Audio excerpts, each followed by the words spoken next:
लंबी कैद के बाद एक बार फिर जिंदगी की गाड़ी पटरी पर लौटने लगी है। राज्य सरकारों की ओर से धीरे धीरे जिंदगी को सुचारू करने की छूट भी दी जा रही है, लेकिन एक्सपर्ट्स की माने तो खतरा भी टला नहीं है। कोरोना की संभावित थर्ड वेव को लेकर लगातार विशेषज्ञों और राज्य सरकारों की ओर से लोगों से एहतियात बरतने की अपील की जा रही है, लेकिन जो लापरवाही की तस्वीरें सामने आ रही हैं वो डराने वाली हैं।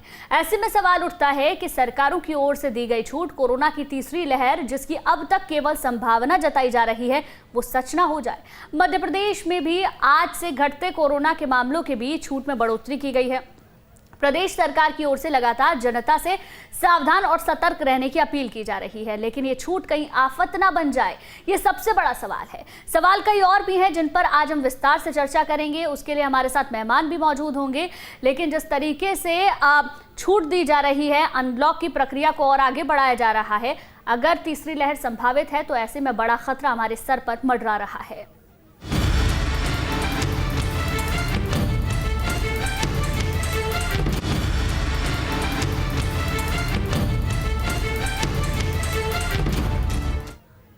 कोरोना की तीसरी लहर को लेकर चिकित्सा शिक्षा मंत्री विश्वास सारंग ने कहा कि इसकी संभावना है, लेकिन सरकार पूरी तरीके से तैयारी कर रही है। आज से कोरोना नियमों में छूट के मुद्दे पर सारंग ने कहा कि सिनेमाघर 50% क्षमता के साथ खुल रहे हैं, साथ ही रेस्टोरेंट पूरी क्षमता के साथ खुल रहे हैं, आर्थिक गतिविधियां भी शुरू हो रही हैं। इसी के साथ तीसरी लहर से निपटने की तैयारी भी सरकार ने कर ली है। कल ये निश्चित किया गया है कि अब सिनेमाघर भी खुलेंगे, रेस्टोरेंट में अब पूरी कैपेसिटी के साथ व्यापार शुरू होगा। आशंका है कि तीसरी लहर आ सकती है और इसीलिए हमारी सरकार की प्राथमिकता है कि हम वैक्सीनेशन को बहुत तेज गति से करें, क्योंकि यदि हम तीसरी लहर को रोकना चाहते हैं, उसको टालना चाहते हैं, तो हमारे पास दो ही हथियार हैं। एक तो हमें सुव्यवस्थित करना पड़ेगा और सुनिश्चित करना पड़ेगा कि हम वैक्सीन से ज़्यादा लोगों को जोड़ें, और दूसरा हमें सोशल डिस्टेंसिंग और मास्क का प्रयोग करना पड़ेगा। पर यदि तीसरी लहर आती है तो हमारी सरकार की पूरी तैयारी है। वहीं प्रदेश के गृह मंत्री नरोत्तम मिश्रा ने कहा कि कोरोना पूरी तरीके से काबू में आ गया है, कोरोना संक्रमण दर माइनस में आ गई है। इसी के साथ नरोत्तम मिश्रा ने कहा कि तीसरी लहर को लेकर कांग्रेस की चिंता केवल दिखावा है, सरकार पूरी तरीके से मुस्तैद है। अगर छूट दी जा रही है तो साथ ही कोरोना से बचने के उपाय भी किए जा रहे हैं। कोरोना पे लगातार नियंत्रण सरकार रखे हुए है। कल स्वयं मुख्यमंत्री जी ने विस्तार से कोरोना की समीक्षा की, तीसरी लहर के पहलुओं को भी छुआ और तीसरी लहर की तैयारियों की भी समीक्षा की। ऑक्सीजन प्लांट प्राथमिकता पे रखे। 27 ऑक्सीजन प्लांट हमारे लग चुके हैं। आने वाली 15 तारीख तक इतने लग जाएंगे और अगस्त माह तक हम लगभग पूर्णता की ओर होंगे। 176 कुल ऑक्सीजन प्लांट हमें लगाना। आज कोरोना के कुल 26 मामले पूरे मध्य प्रदेश में आए हैं, जबकि 49 ठीक होकर अपने गंतव्य और घरों की ओर गए हैं। संक्रमण दर -0.3 अब रह गई है, जबकि रिकवरी रेट हमारी पूर्व की भांति 98.78% है।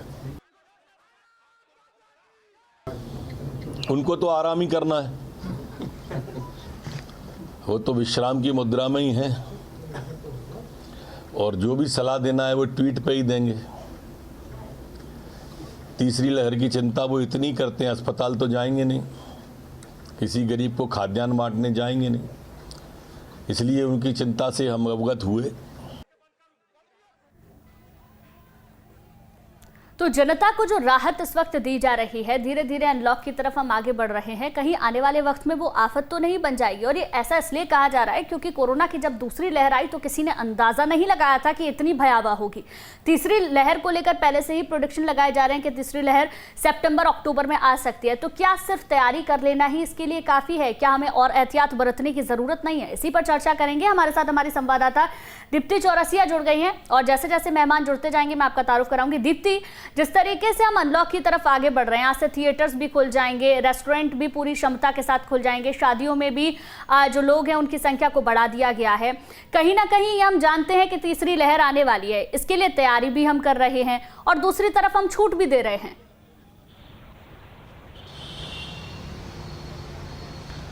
देखिए, सबसे बड़ी बात यह है कि छूट इसलिए दी जा रही है क्योंकि दूसरी लहर में लगभग 1.5 से 2 महीने का लॉकडाउन तब भी लगा हुआ था और उसके बाद कहीं ना कहीं बहुत सारे, जैसे हम बात करें तो रेस्टोरेंट मालिकों को भी काफ़ी नुकसान हुआ है, हम बात करें तो सिनेमा घरों में भी काफ़ी नुकसान हुआ है। तो जो छूट दी जा रही है वो इस लिहाज से दी जा रही है कि इस वक्त जो संक्रमण की रेट है, वो दर है जो वो काफ़ी कम है और जो केसेस है पॉजिटिव वो बहुत कम आ रहे हैं।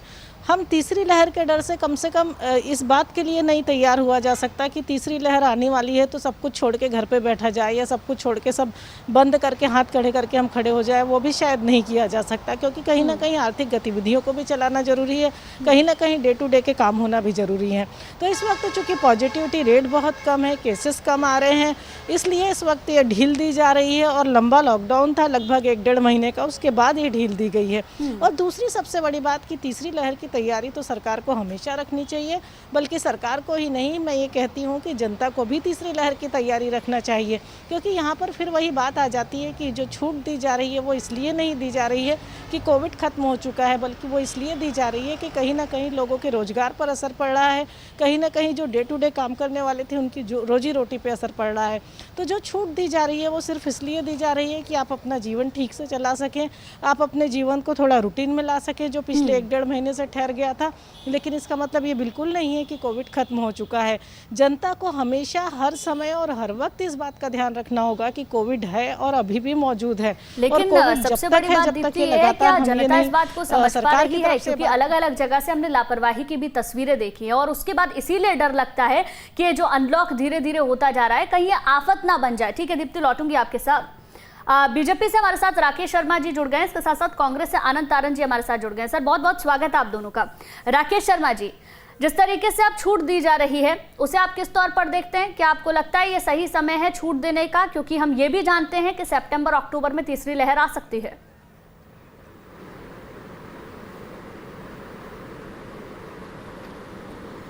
देखिए गुंजन जी, निश्चित रूप से मध्य प्रदेश में जो छूट दी गई है तो तीसरी लहर की भी तैयारी पैरेलल चल रही है। हमने अस्पतालों में बेडों की संख्या बढ़ाई है, साथ ही साथ ऑक्सीजन के प्लांट जो सरकार ने आर्थिक सहायता दी थी, केंद्र सरकार और मध्य प्रदेश सरकार ने, उसमें 50% से ज़्यादा ऑक्सीजन प्लांट वर्क करने लगे हैं। वो बाकी भी जल्दी आने वाले 1 हफ्ते में ज़्यादातर काम करने लगेंगे। साथ ही साथ गुंजन जी ये देखिए कि 44 जिलों में एक भी पेशेंट कोविड का नहीं है। जिन 8 जिलों में पेशेंट है उसमें मात्र 18 पॉजिटिव पेशेंट निकल के आए हैं और 296 लोग अभी कोविड से भर्ती हैं। कहीं ना कहीं मध्य प्रदेश की सरकार कोविड का जो वेरिएंट है उससे लड़ने के लिए लगातार प्रयास कर रही है। जो डेल्टा प्लस नया वेरिएंट आया उसकी जांच के लिए पहले हमें दिल्ली या मुंबई जांच के लिए भेजना पड़ता था, उसकी मशीनें हमने भोपाल में लगा ली हैं। हमीदे अस्पताल में 1-2 दिन में वो मशीनें काम करने लगेगी। साथ ही साथ हमने प्रशासन की टीमें बनाई हैं। जो बाजार खुल भी रहे हैं वहाँ पहले प्रशासन की अकेली टीम रहती थी, अब उसमें हमने संयुक्त टीम बनाई है जिसमें नगर निगम के अधिकारी, पुलिस प्रशासन के अधिकारी और जिला प्रशासन की तीनों संयुक्त रूप से पूरे बाजारों में नियुक्त किए हैं, जो वहाँ पर सोशल डिस्टेंसिंग, मास्क का पालन सख्ती से करवा रहे हैं।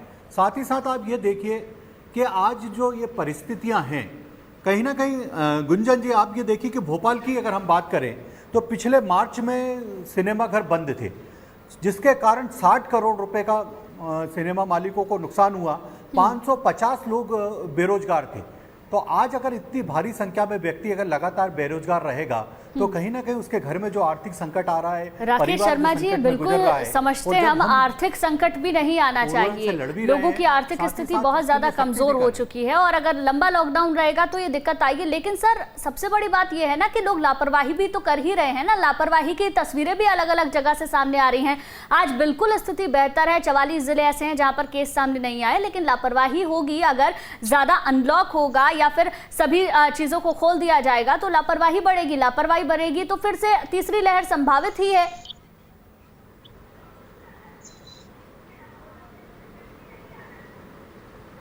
देखिए गुंजन जी, कहीं ना कहीं सरकार इस बारे में बहुत सख्ती से नियम और कायदे का पालन कर रही है।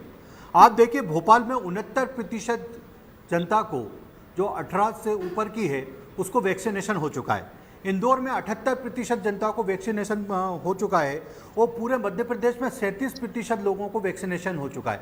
हम लगातार वैक्सीनेशन की संख्या बढ़ा रहे हैं, साथ ही साथ हम जांच की संख्या बढ़ा रहे हैं। पहले अगर कोई एक मरीज निकल के आता था गुंजन जी, तो उसके साथ जो 10 लोग संपर्क में रहते थे उनकी जांच कराते थे। अब हम उसके संपर्क में आए 30 लोगों की जांच करा रहे हैं।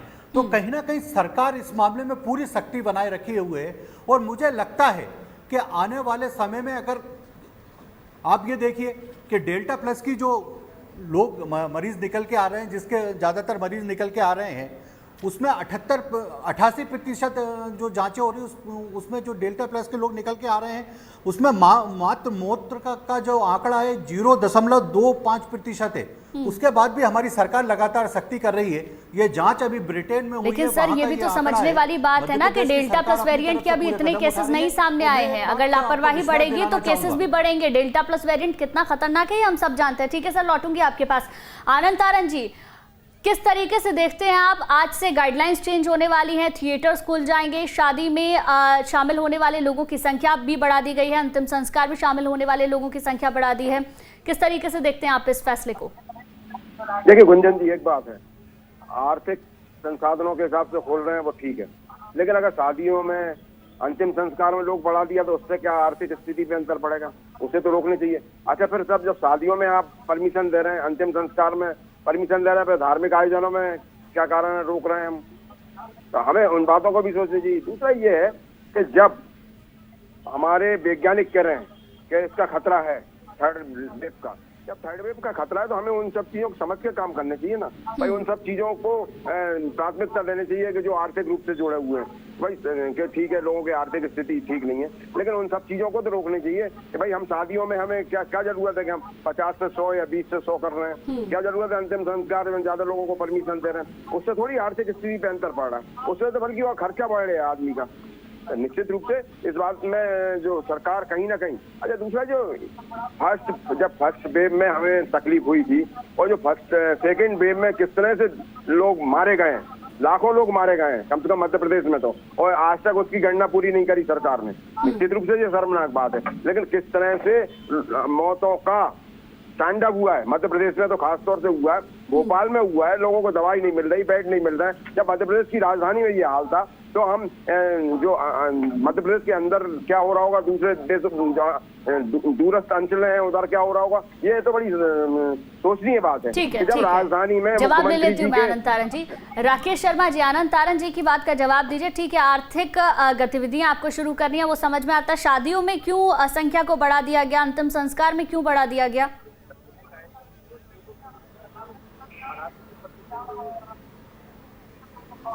देखिए मुझे बड़ा अच्छा लगता है जब कांग्रेस के विद्वान साथी कोई प्रश्न उठाते हैं तो ये भूल जाते हैं कि शादियों में संख्या बढ़ाने की मांग और अंतिम संस्कार में जो लोगों की संख्या बढ़ाने की मांग कांग्रेस ने की, और लगातार प्रशासन में जो क्राइसिस मैनेजमेंट की टीम है उसमें कांग्रेस के नेता और विधायक भी शामिल हैं और उनकी मांग थी, उनकी बात को सुनते हुए और प्रशासन ने अभी स्थिति को देखते हुए ये निर्णय लिया। ये कोई ऐसा नहीं है गुंजन जी की ये परमानेंट घोषणा हो गई है कि आने वाले समय में ये लागू रहेगा। अलग अलग जिले पे कलेक्टर को निर्देशित किया है कि वो इसको संख्या को ज़्यादा कम कर सकते हैं। साथ ही साथ मुझे बड़ा अच्छा लगता है जब कांग्रेस के नेता इस तरह के प्रश्न उठाते हैं और जनता के लिए घड़ियालू आंसू बहाते हैं। मैं 2-3 बात आपके सामने रखना चाहूँगा गुंजन जी, बहुत महत्वपूर्ण है। क्या अभी माननीय कमलनाथ जो नेता प्रतिपक्ष हैं, कांग्रेस के अध्यक्ष हैं, बहुत गंभीर रूप से बीमार थे और दिल्ली में भर्ती थे, पर वो नेमावर में जाते हैं अपना फोटो सेशन कराने के लिए बीमारी की हालत में। वहाँ 500 लोग उनके साथ रहते हैं, मास्क भी नहीं लगाते, सोशल डिस्टेंसिंग का पालन नहीं करते। 2 दिन पहले दिग्विजय सिंह जी ने एक प्रदर्शन किया जिसमें 200 लोग शामिल थे। 200 लोग पूरी प्रदर्शन करते हैं, वो मास्क नहीं लगाते, सोशल डिस्टेंसिंग का पालन नहीं करते। कांग्रेस के मंत्री है पीसी शर्मा, कुछ दिन पहले डॉक्टर को मारते हैं, उसके बाद अभी 2 दिन पहले उनके घर पे नगर निगम के कर्मचारियों को मारा जाता है। कांग्रेस के नेता कोविड की गाइडलाइन का पालन नहीं कर रहे हैं और ये यहाँ बैठ के कांग्रेस के प्रवक्ता हमें ज्ञान बांट रहे हैं। पहले कांग्रेस के नेताओं को इस नियम के और कायदे का पालन करना चाहिए। हिंदुस्तान में सबसे ज्यादा मरीज आज भी महाराष्ट्र में निकल के आ रहे हैं और केरल में। राकेश शर्मा जी, मैं इसका जवाब जरूर लूंगी आनंद तारन जी से, लेकिन आप मुझे ये बताइए ना सर, आने वाले महीने में सितंबर अक्टूबर में कितना वक्त बचा है? ये हम सब जानते हैं तीसरी वेव आएगी, और ये भी हम जानते हैं कि कहीं ना कहीं वो वेव कैसी होगी ये किसी को नहीं पता। ना आप प्रेडिक्शन कर सकते हैं ना हम प्रेडिक्शन कर सकते हैं, कितनी खतरनाक होगी, कितने लोगों की जान जाएगी ये नहीं जानते। तैयारी करना बहुत अच्छी बात है सर, लेकिन कहीं ना कहीं ये भी तो समझना होगा कि आने वाले 2 महीने में लापरवाही बिल्कुल नहीं होनी चाहिए।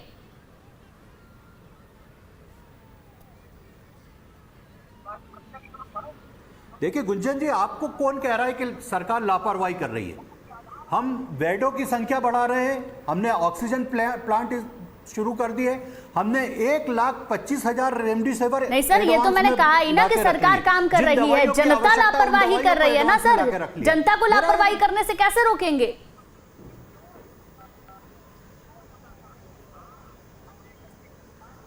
देखिए, जनता की लापरवाही को रोकने के लिए हमने प्रशासन की टीम बनाई है। मैं आपके चैनल पे बैठकर निवेदन कर रहा हूँ, जिस तरह से न्यूज़ स्टेट लगातार लोगों से अपील कर रहा है, हम अखबारों में विज्ञापन देके लोगों से अपील करवा रहे हैं, रेडियो में बड़े बड़े सेलिब्रिटी आके अपील कर रहे हैं कि जनता जो सोशल डिस्टेंसिंग का पालन करे, मास्क लगाए, हैंड सैनिटाइज करे। पर कांग्रेस के नेताओं को कौन समझाएगा? अपील तो लगातार हो ही रही है, अपील तो प्रधानमंत्री भी कर रहे हैं, लेकिन अपील का कितना असर हो रहा है? अलग अलग जगह से तस्वीरें भी आपने देखी होंगी किस तरीके से लोग भूल चुके हैं कि अब कोरोना बचा भी है, ना तो सोशल डिस्टेंसिंग है और ना ही कोरोना एप्रोप्रिएट बिहेवियर लोग अपना रहे हैं। ठीक है आनंद तारन जी, राकेश शर्मा जी ने एक जरूरी बात उठाई थी, कमलनाथ जब अपना फोटो सेशन कराने गए उसका भी जवाब दीजिए, दिग्विजय सिंह ने हाल ही में प्रदर्शन किया उसका भी जवाब दीजिए। एक तरफ आप बोलते हैं कि कोरोना को लेकर सरकार कोई कदम नहीं उठा रही है, क्या आप सरकार का साथ दे रहे हैं क्या?